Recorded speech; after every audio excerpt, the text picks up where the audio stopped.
Welcome. I'm Christine Jordan, and I work with Brenner Fit, which is a pediatric weight management program with Brenner Children's Hospital.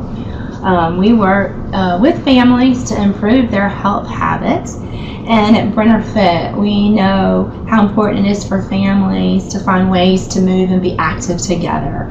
And we also know the challenges of doing that.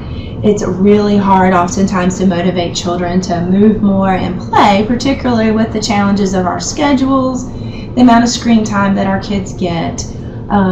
So it can be a difficult thing to do. So today we have our Brenner Fit activity expert, Casey Foster, who is here to help. Her role in our team is to help our families to find fun ways to move and be active together. As a part of the healthy lifestyle that they're creating together. And so she's here today to teach us some ways to help our family to be active together. Hey everybody, again I'm Casey Foster, so I'm the activity and exercise specialist for Brenner Fit. So I work a lot with families together to try to figure out activity ideas that work for them, and also the approach that helps them to have activity as part of their routine and schedule and that sort of thing. So we're going to get started with the when and where of activity. This is based on Ellen Satter's division of responsibility, and that is our approach for feeding and activity. So first we're going to start with what is the parent's role? What do you guys think the parent's role would be when it comes to activity? And then of course we're also going to go into the child's role. So if you guys want to send in what you think would be the parent's role and the child's role. So we know that division of responsibility is kind of a weird approach to a lot of families. So this is going to be kind of out there for some of you guys, but we know that it works because we know this approach will help to kind of give the child a little bit more autonomy when it comes to deciding, and then also having activity be fun and enjoyable. So we'll talk a little bit more about that in a little bit. All right, so we're going to go more into what are the roles. So we have parents responsible for the what, when, and where of activity. So we don't talk a ton about the what right off because we want to make sure the when and where is in place first. So with the when and the where, this helps us to kind of get a schedule and routine around activity, because we know in a busy world, in our full-time jobs, and we're also trying to juggle going to clubs or practices or those sorts of things with families, that can be challenging to find the when and, okay, where are we going to do it? If it's sunny outside or if it's raining outside, it may be difficult to do that. So we talk a lot about the structure and the routine when it comes to activity. And then we also have the child's role is how much or whether.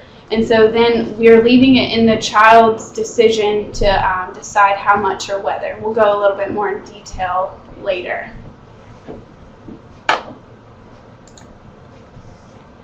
So the role of the parent for activity is what would be first, but let's start with the when and the where. We're going to kind of hold off on the what. So the when would be schedule a time for activity. So like I said before, you know, it's hard to find time to be active, and so we talk about a lot of times making a schedule around activity will help us to kind of make an appointment when it comes to activity. Setting the time of, okay, it may be at after school, after the kids' homework's done, or even before the homework's done, whatever kind of works for your family. And then also the parent's role of where, having a safe place to be active. It could be at home inside. It doesn't have to be going somewhere necessarily. And if it's inside, you can also do activities. If it's raining or if it's snowing or anything like that, you can offer things that are indoors. And it could be simple stuff. So then you could also take your kids to the park, rec centers, home, backyard, pool, anything that kind of works for your family. So with the what, we're going to come back to that. It's the parent's job to provide the opportunities for families to be active. this doesn't have to be exercise. And a lot of times we parents think that exercise is what you have to do. Like your kids need to go to the gym and walk on the treadmill, or we need to buy a treadmill to be active, and that's not necessarily the case. We want it to be fun for kids. So we find that talking to your kids will help. So figuring out what they enjoy and playing, especially for younger kids. Play can be just as active as being enrolled in a sport or going to the gym and doing something. Playing could get more interest from them. So providing the what is a lot of figuring out what they enjoy. So having variety around that too. So offering different ideas. Okay, well, let's try volleyball today. Let's see if you like it or not. Or let's go walk around the park. You may enjoy that. Go on a treasure hunt. Yeah, like scavenger hunt. Yes. So sometimes, like Christine said, so making it fun and interactive, and also role modeling as a parent is important too, because seeing that the parent is being active and having fun with it most likely will make the child say, like, oh, that looks like fun, let me go try it. And so parents can set up the structure around activity. So it could be that you schedule a time that the family's going to be active together, and it may be after homework for 30 minutes. We're going to go outside. We're not going to have our phones or anything like that, and this is just the time that we're going to be active. And so then that gets into the child's role. So we'll talk a little bit more about that. And this is the scheduling. So this is an example of some families will do this, and it works for them because the family knows 5:30 to 6 on Monday is when we're going to be active. We're going to take the time to go outside and do something. And it could be that you have different systems. So maybe that you rotate that your daughter picks a game that on Monday, your son picks a game on Tuesday, and then mom, dad pick something on Friday and Saturday. And it could just rotate like that. But we also have other options that we'll talk about more later that you can do to help you decide on what you're going to do that day. Because sometimes that can be the hardest part. Oh my! And fight, like there's sometimes tension when it comes to what game you're going to play. Yeah. And so families can have a little bit of struggle of that, and they stop trying to be active because everybody's arguing. So I have a couple tips on how to solve that issue later as well. So then we get into the child's role with activity. So we talk a little bit about the how much. So you could do your role as a parent, and you could say, okay, on Friday afternoon, we're going to go to the park, and you load up everybody into the car, and you go to the park. And so then it's your child's decision to decide how much they're going to be active that day.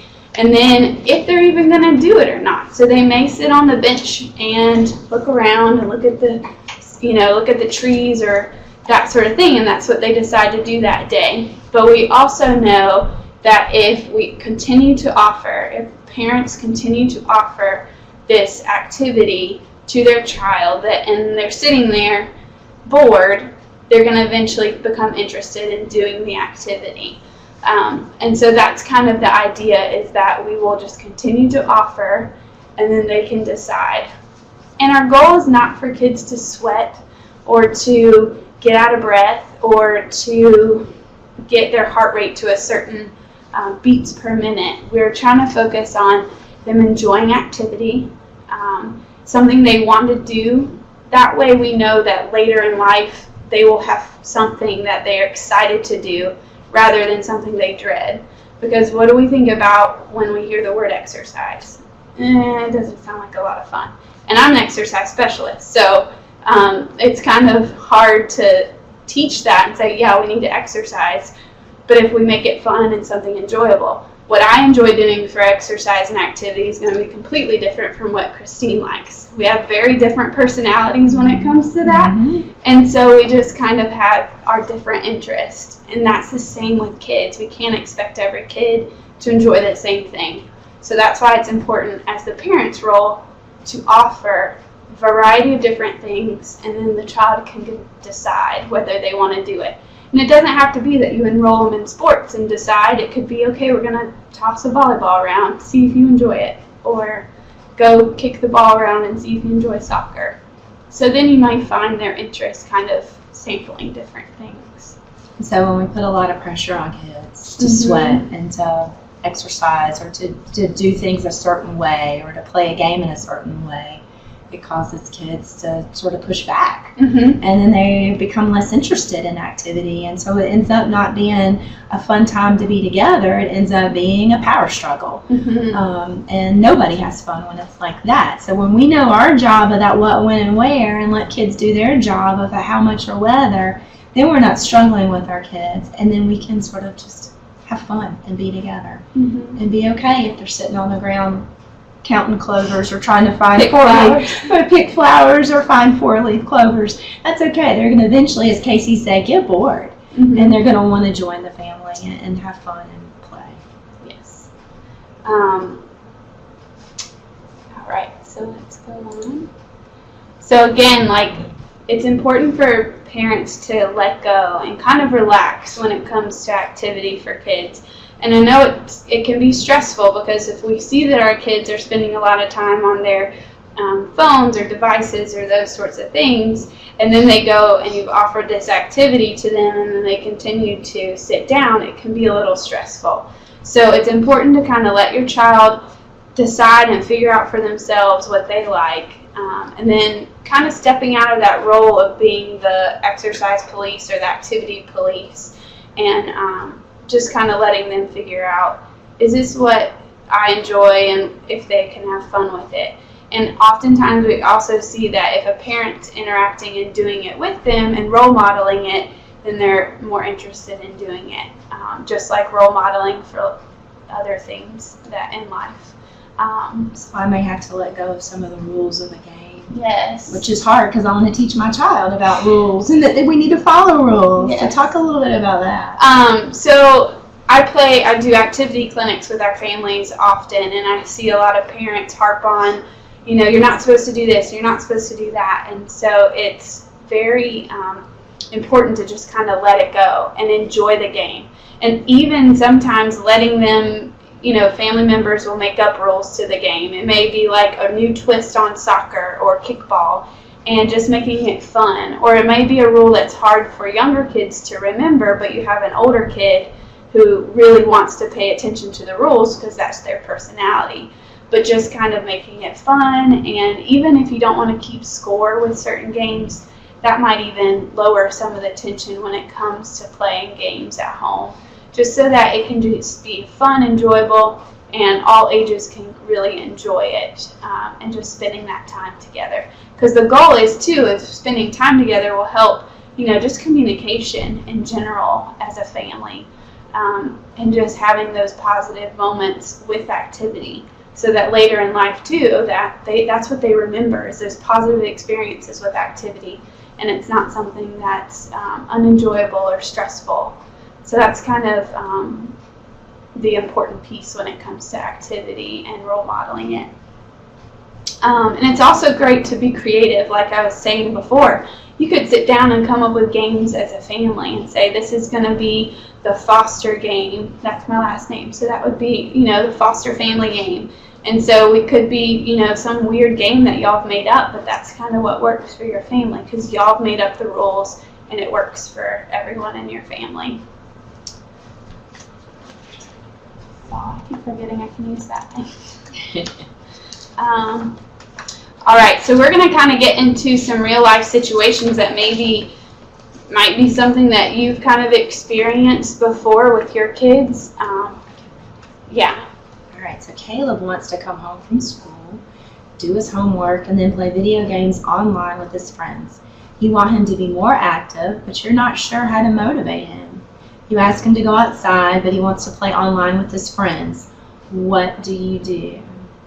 So thinking about what we've talked about today, the parent's role and the child's role, what would we do in this situation with Caleb as a parent?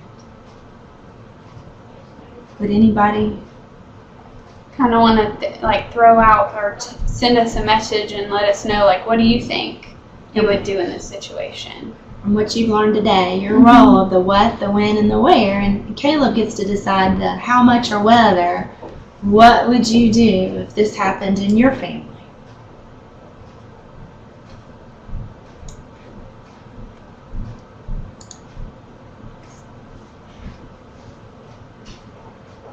We're waiting. Y'all may not want to participate. Yes, And it's okay too. Yeah.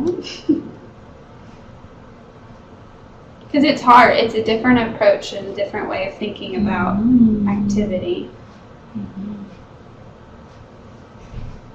Oh, we got a couple typing. Oh, you can tell. We're still learning this whole system, so give us a little.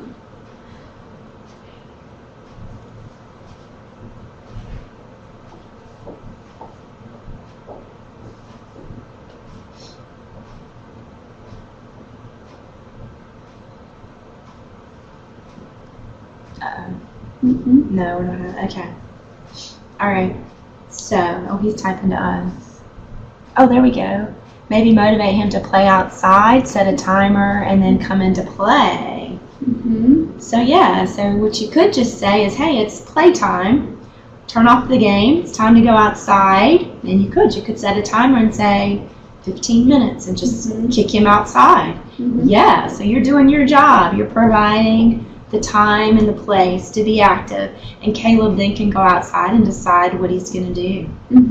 And this also, like the timer, it allows Caleb to figure out, okay, I've got this much time left, I can wrap up what I'm doing, and then this is when I go out to play. It gives them that expectation that this is what's going to happen, versus sometimes we have families that come in and they say, well, I come over to them and I tell them to get off the game and to go outside, and it doesn't allow that transition time for kids to kind of prepare themselves to, if they're in the middle of something, to kind of wrap up and head out.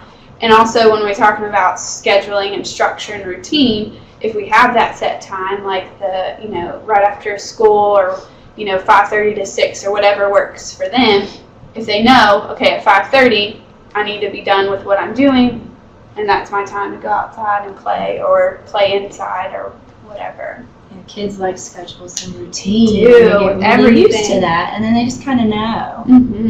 Another thing too you could do with Caleb is even talk to him and say, hey, I know that video games are really important to you, and that's a way that you can play with your friends, and talk to your friends after school. I get that. Tell me more about that. And he can talk about why they're so important to him, and then when he feels like you understand that, maybe you could even suggest, like, I'm concerned that you're not spending any time outside with your friends and playing.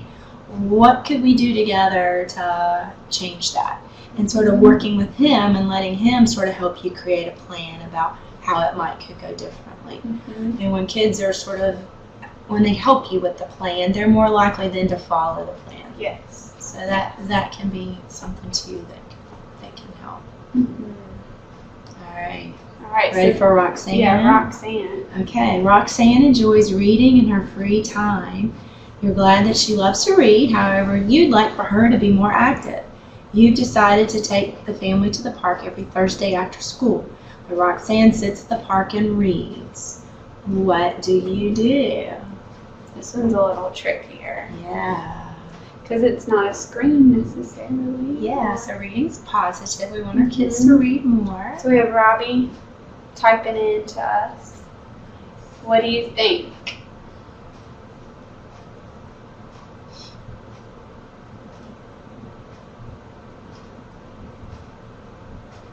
Nothing. Robbie says nothing. She gets to decide whether or not she will participate.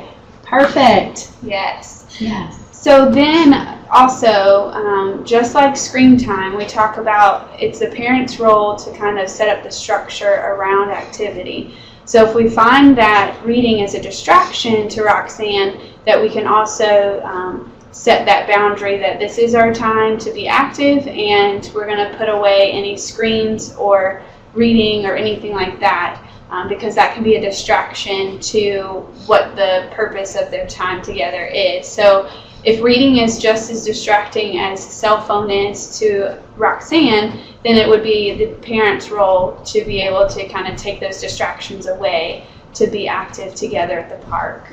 But the parent is doing her job and their job of providing the opportunity and having that structure and routine around it, because they are taking them to the park every Thursday after school, and Roxanne knows that. And so Roxanne should know that at this time I need to put my book away and we're going to go to the park. And it takes a lot of practice too at times, doesn't it? It does, and it's hard. Yeah, when you start new things like this, it may not go well at the beginning, but it's good just to keep practicing it, because the more we practice, the more likely that it is to that everybody gets used to it and just sort of knows that's just the way that it is in our family and sort of what we do. And being consistent. Yes, so that's a perfect response. And so that Roxanne can expect that this is what's going to happen is mom and dad are going to tell me that we're going to the park and I need to put my book away. And so when it becomes a routine, then Roxanne will learn that this is what's to be expected. Not that reading's a bad thing, because we know that that's something she enjoys. So allowing her to have that time as well. So just like Caleb before enjoys video games, same thing. Allow her to have that time, but knowing that during that time is not going to be reading time. Give choices of activities. Let her choose. Basketball versus preschool. So there's options. So giving kids options. We're going to be active today. So what would you like to play basketball together, or would you like to race me around the house? So sometimes that can help kids for sure.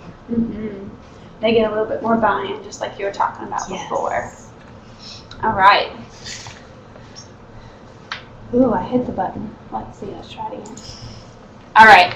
So now we're going to kind of talk about tips of activity ideas. So I get a lot of parents that come in and they are just not sure what to do, and it's hard to find something that everybody in the family likes to do.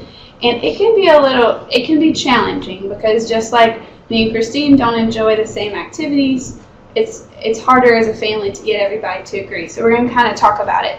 So first off, keeping it simple. We don't want it to be stressful. We want it to be enjoyable. So it can be games that you did as a parent. It could be Foursquare. It could be wall ball. It could be any sort, just basketball or anything just simple. It doesn't have to be a crazy complicated game that you think that they would like better. So I find that kids will just enjoy anything that their parents are playing with them. And then also if they're playing against them. So that kids are competitive and they love to see what dad can do or what mom can't do, or that sort of thing. Just making it kind of fun for them. And just also keeping it simple when it comes to, you don't have to drive somewhere necessarily to be active. You can be active inside. And I get that question a lot too. Well, it's raining outside, or it's snowing, or it's been cold. So an option would be is to do stuff inside and replacing your normal ball with a balloon. So a lot of times I'll teach families to play volleyball with just a string taped up in the house, or it could be a piece of tape on the floor or string or anything as your volleyball net, and then you blow up a balloon and you just play volleyball back and forth. Or it could be keeping the ball up in the air, or the balloon up in the air, so that you're not damaging your house with a ball, and then also you're inside and you're being active in a different and fun way without having to have too much equipment or anything like that. Socks are another option too as your ball, versus using a ball that could knock something over, that sort of thing. And also you could be outside. You can just go in your yard and play games. You could play tag games, or any sort of just kicking a ball around type of games. Target throwing, just fun stuff that it doesn't have to be like a big group like soccer or anything like that. It could just be a simple game that you just move around and having a good time with. So just trying not to overcomplicate activity. So keeping it simple. So then the second one is asking your kids. So getting ideas from them. When it comes to activity, kids go to PE at least all of elementary school and most of middle school. And so they've probably got a lot of ideas that their PE teachers have taught them as well. So if they've come up with a game or they've played a game in PE that they enjoy, have them teach you a game. That way that they have a little bit of input on what they're playing, and then also it'll kind of give you new ideas of things. And this can kind of help with figuring out what you're going to do, and then oftentimes if siblings are also school age, they've played it as well. So that's something too that they may both enjoy those types of games, and you can learn something different. And then our third one would be the fishbowl idea. We use this one in clinic a lot. So we have families each member of the family will write down a couple ideas of activity. So I may write down dodgeball, kickball, and soccer. And then Christine may write down tag and hide and go seek and hopscotch. And so then what we do is you would collect all those ideas, put them in a bowl or hat or whatever works for y'all. And then you just, each day of the week that you have a scheduled activity, you just pick it out of the hat or the fishbowl, and then that's what you're playing. That way that the bowl or the ideas that are in the bowl are deciding versus someone getting upset that, oh, we're playing Christine's game or we're playing Joe's game. They're not playing my game. That way that it takes away that tension of trying to decide what to do, and there's less arguing with that. Lastly, we have cost-friendly. So when we're looking at activity, a lot of times we have parents who come in and they want to sign up their kids for sports, but it's too expensive, or go to a Y, but it's too expensive. And so trying to figure out things that are cost-friendly. So then I would encourage, looking around at the resources that are near you. So going to parks, recreation centers, they oftentimes have things that are very low cost, and then also just enjoying what's around you. So your yard, like we said earlier in the keeping it simple. Also playing inside at home is another cost friendly. And yes, it's okay to go to a trampoline park or something every now and again, but trying to do that all the time on a regular basis, it's not very doable. It's very difficult to do that on a continual basis to do that. And especially if you have multiple people in the family that want to do it, that can kind of be pretty expensive. So just trying to find things that you can do at home and knowing that that's okay. It doesn't have to be going somewhere, going to a gym or anything like that. So that's another thing that kind of help things to last for a long, creating it part of your routine versus trying to go and do all the time. Hope that all makes sense. So we're going to kind of open up for questions and comments about all of that. That's a lot of information that we just went over as well. So any questions that you might have about Yes. your role of the what, when, and where, and your child's role of the how much or whether, or anything about any challenges or stresses that you have in trying to be active with your kids. Mm-hmm. And see if we We'd can love help. to hear from you. Yeah.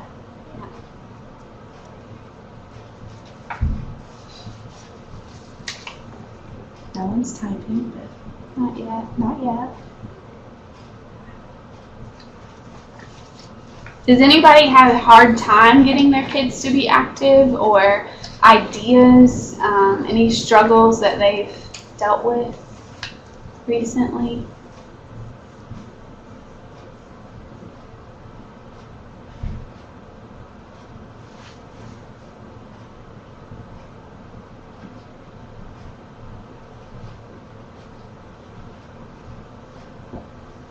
Doesn't look like it. Oh, got somebody right there.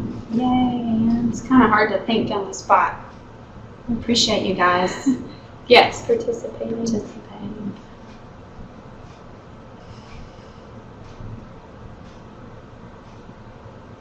Well, one thing that we hear a lot in the clinic is families that have like a like a large gap in ages of kids, Mm-hmm. like families that might have a 3-year-old and a 9-year-old. Oh, Jennifer, we'll talk about that in a second.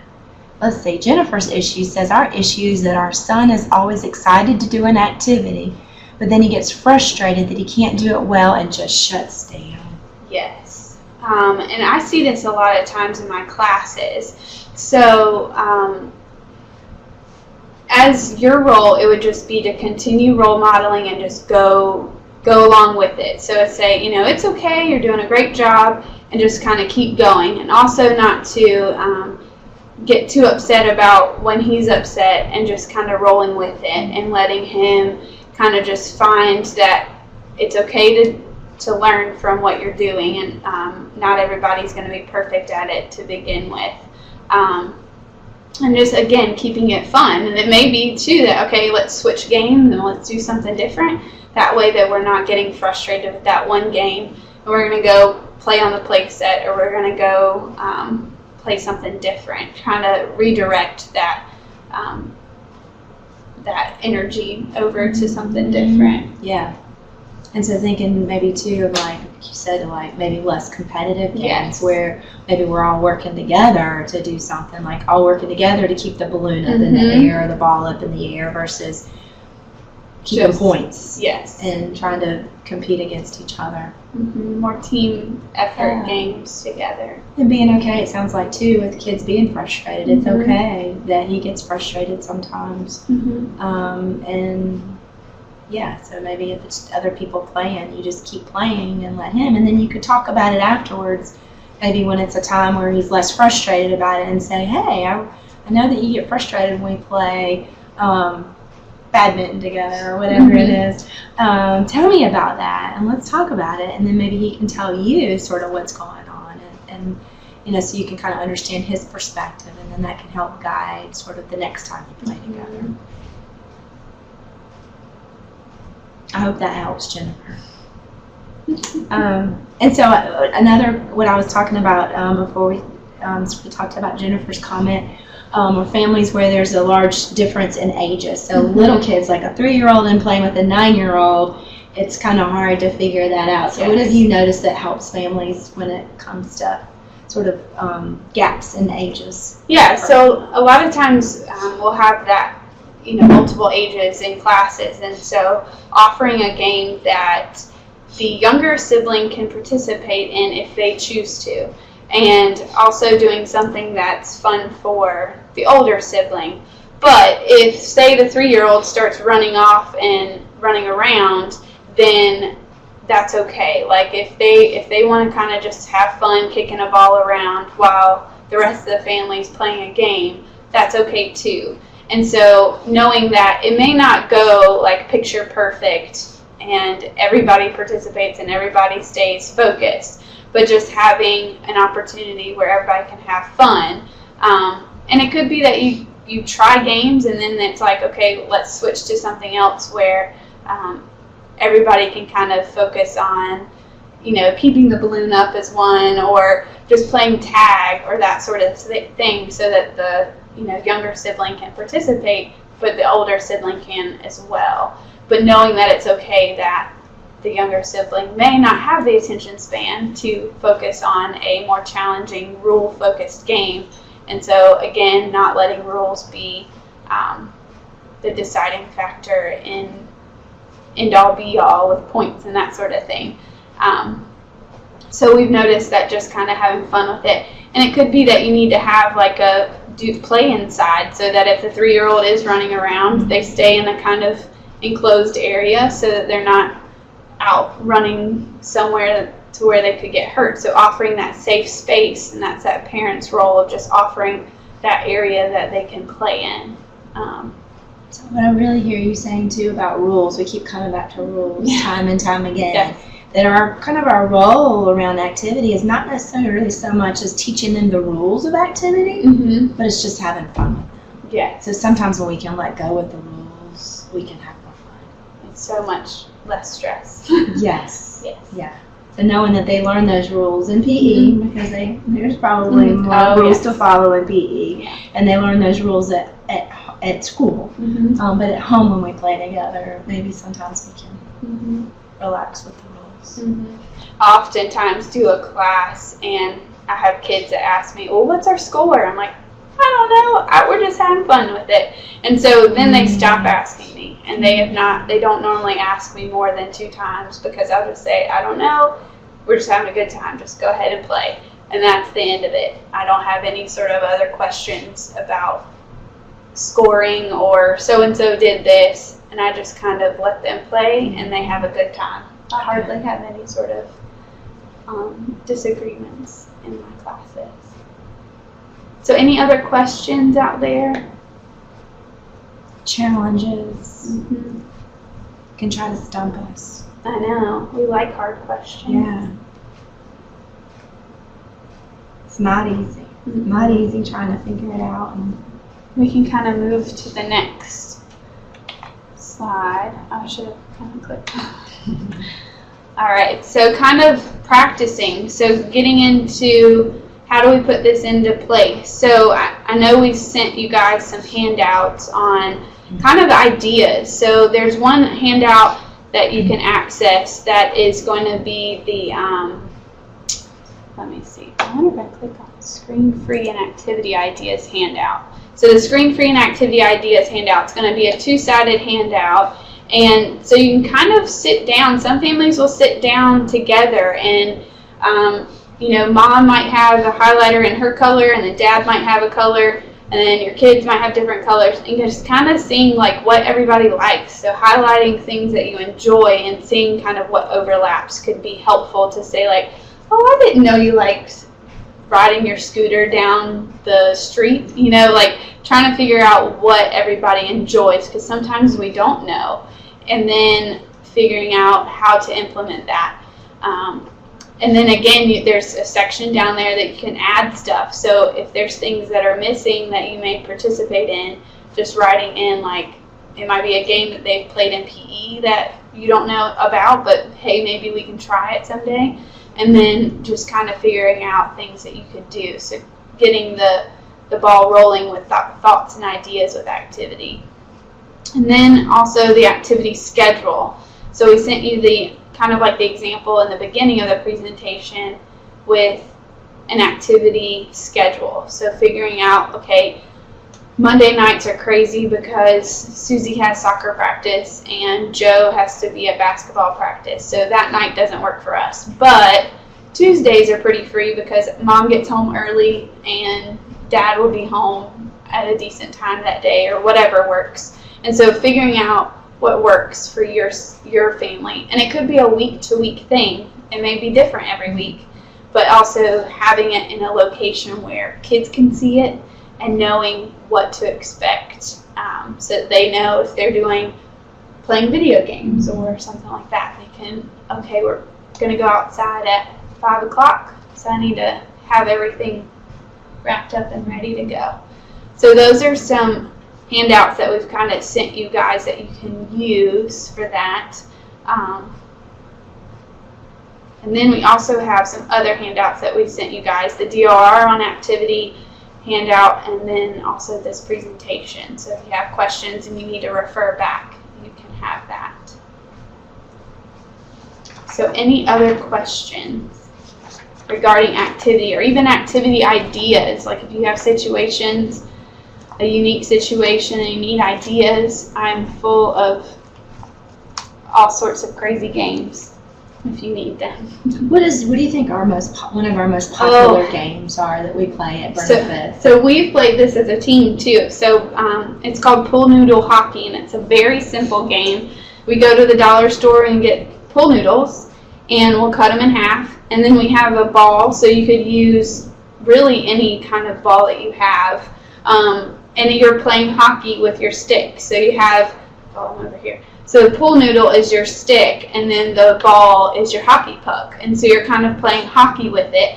But it's a little trickier than you think, because that pool noodle, you don't get really far hitting that ball with the pool noodle. So just trying to like maneuver and figure that out. I have seen parents laugh until they cry with this game because it's just so much fun. It's lighthearted. it's a game that not many people have played before. So then again, we're not dealing with many rules, and it's very just fun and enjoyable because it's just kind of funny to watch people try to hit the ball really hard, and it's really not going anywhere.